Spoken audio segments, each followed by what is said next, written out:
the mathematician who invented the is equal to sign. നിങ്ങൾക്കറിയോ ആരാണ് ഈ ഈക്വൽ ടു സൈൻ കണ്ടുപിടിച്ചതെന്ന്? നമ്മൾ എപ്പോഴും യൂസ് ചെയ്യുന്നതാണ് ഈ ഒരു ഈക്വൽ ടു സൈൻ അല്ലേ? ലൈക്ക് 2 + 3 = 5, 10 × 10 = 100. അങ്ങനെ ഒരുപാട് ഏരിയാസ് നമ്മൾ ഈസ് ഈക്വൽ ടു യൂസ് ചെയ്യാറുണ്ട്. പക്ഷെ പണ്ട് ഈ ഒരു ഈക്വൽ ടു സൈൻ ഉണ്ടായിരുന്നില്ല. Back in 1557, a well-known mathematician named Robert Recorde had a problem.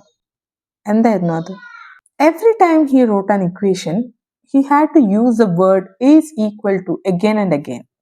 ഒരുപാട് തവണ നമുക്ക് ഈ ഒരു ഈക്വൽ ടു എന്നുള്ള ഒരു വേർഡ് എഴുതേണ്ടി വന്ന സമയത്ത് അദ്ദേഹം ചിന്തിച്ചു, there must be an easier way. He created a brand new symbol, that is equal to. Why did he choose this symbol? എന്തുകൊണ്ടായിരിക്കും?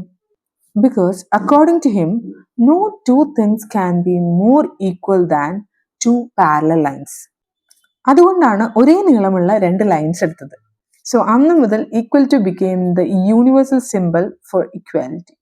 ബട്ട് ഇന്ന് ടീച്ചേഴ്സും സ്റ്റുഡൻസും മാത്രമല്ല ഈ ഒരു ഈക്വൽ ടു സൈൻ യൂസ് ചെയ്യുന്നത്. എഞ്ചിനീയേഴ്സ്, ഡോക്ടേഴ്സ്, സയൻറ്റിസ്റ്റ്, പ്രോഗ്രാമേഴ്സ്, അങ്ങനെ എല്ലാവരും ഈ ഒരു ഈക്വൽ ടു സൈൻ യൂസ് ചെയ്യുന്നുണ്ട്. ജസ്റ്റ് ഒന്ന് ആലോചിച്ച് നോക്കേ, 500 years ago തോന്നിയ ഒരു സിമ്പിൾ ഐഡിയ ഇന്ന് ബില്യൺസ് ആൻഡ് ബില്യൺസ് ആൾക്കാരാണ് യൂസ് ചെയ്തുകൊണ്ടിരിക്കുന്നത്.